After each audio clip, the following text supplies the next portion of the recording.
Welcome to the Explainer.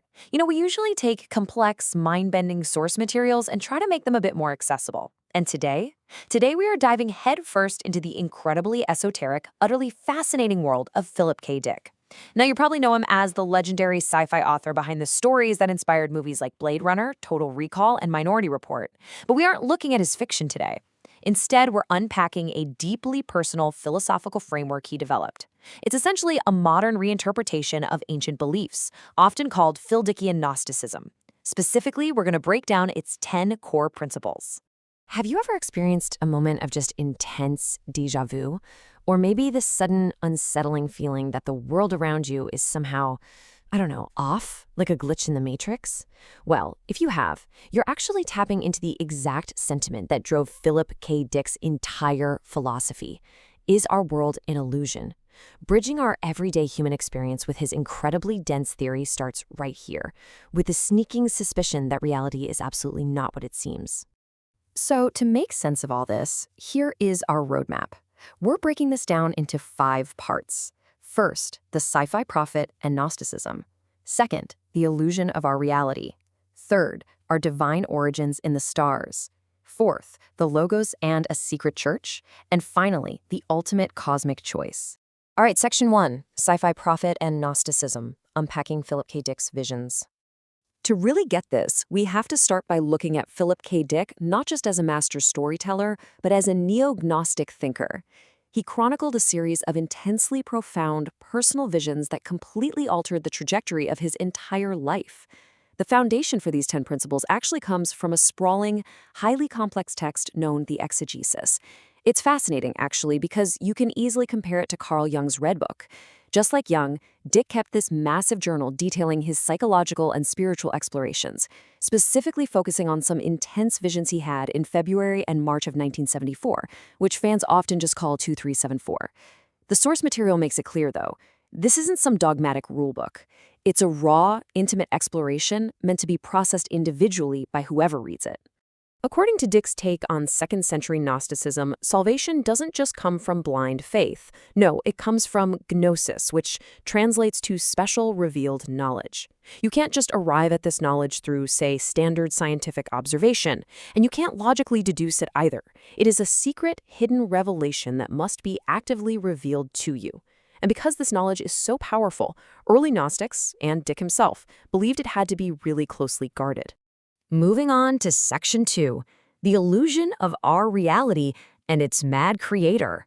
So, if secret knowledge is required to see the truth, what exactly is hiding the truth from us in the first place? Well, according to these principles, it's the universe itself. Principle number 1 is incredibly bold.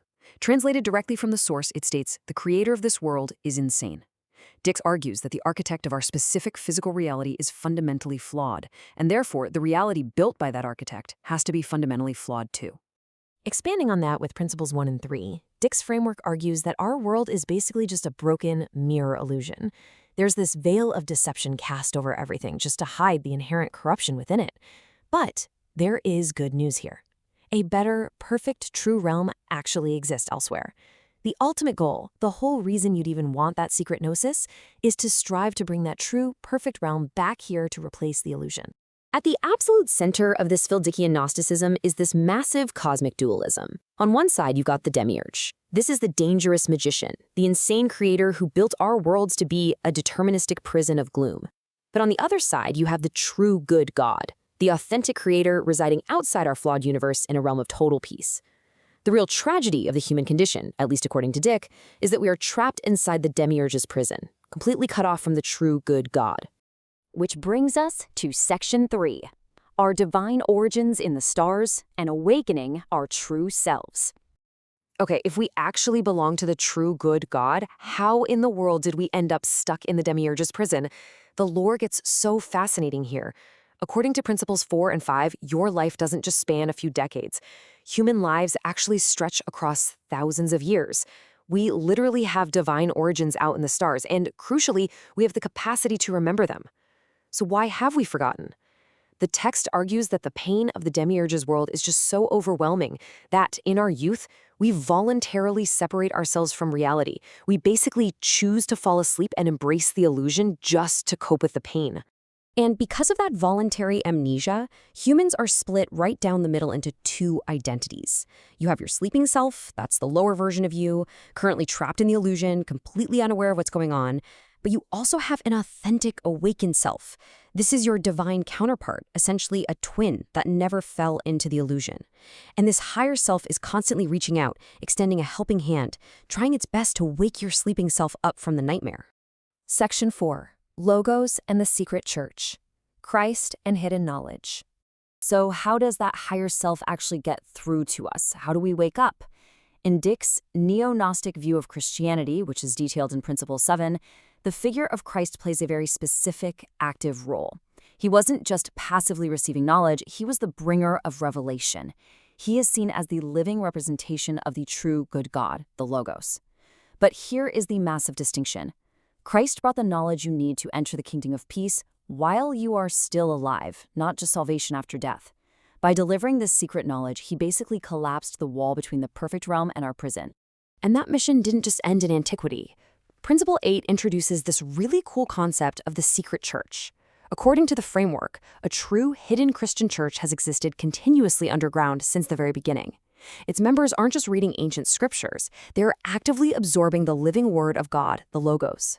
And they do this through something Dick called plasmate, which is like this living, intelligent energy. By connecting with this plasmate, the members possess these immense, almost magical powers. They're basically spiritual hackers, constantly subverting and rewriting the demiurge's matrix. Finally, Section 5, the ultimate cosmic choice, and the victory of good. So what is the endgame of this epic cosmic struggle between the illusion and the perfect realm? Well, Principle 9 lays out a timeline. Right now, we are squarely in the era of the mad creator, trapped in determinism. But this dualism, this split between the evil time and the good time, is going to end abruptly. The text states there will be a sudden total victory of good when the currently invisible, perfect kingdom suddenly becomes visible right here. We then transition into an unknown future. The catch, of course, is that we cannot possibly know the day or the hour this sudden shift is going to happen. And since we don't know when that cosmic shift will occur, Principle 6 provides a roadmap for your own individual escape right now. Step 1, you must be placed under the grace of the true good God. Step 2, through that grace, you're granted the secret knowledge, the actual permission to see reality as it truly is, piercing right through the veil of deception. And finally, Step 3, with that clear vision, you can actively ascend out of the prison of illusion and right into the kingdom of peace. All of this builds up to Principle 10, the sorting. This framework asserts that our current existence right now is a crucial period of cosmic sifting. We are actively being judged, but not just on our moral behavior, or judged on which cosmic force we align our minds with. Are you aligning with the demiurge and just accepting the illusion? Or are you seeking the true good God through the Logos? The source material makes a pretty striking claim right at the end. Simply knowing and understanding these 10 principles is literally the key to preventing spiritual catastrophe. And that leaves one ultimate question for you as we wrap up Philip K. Dick's extraordinary worldview. We've mapped out the madness of the demiurge, the promise of the true good God, and the secret knowledge that's meant to wake up your sleeping self. Whether you view this as just a brilliant sci-fi metaphor for the human condition or a profound spiritual truth, the question remains, which force will you align with? Thanks so much for joining me on this deep dive, and hey, I highly encourage you to keep questioning the reality around you.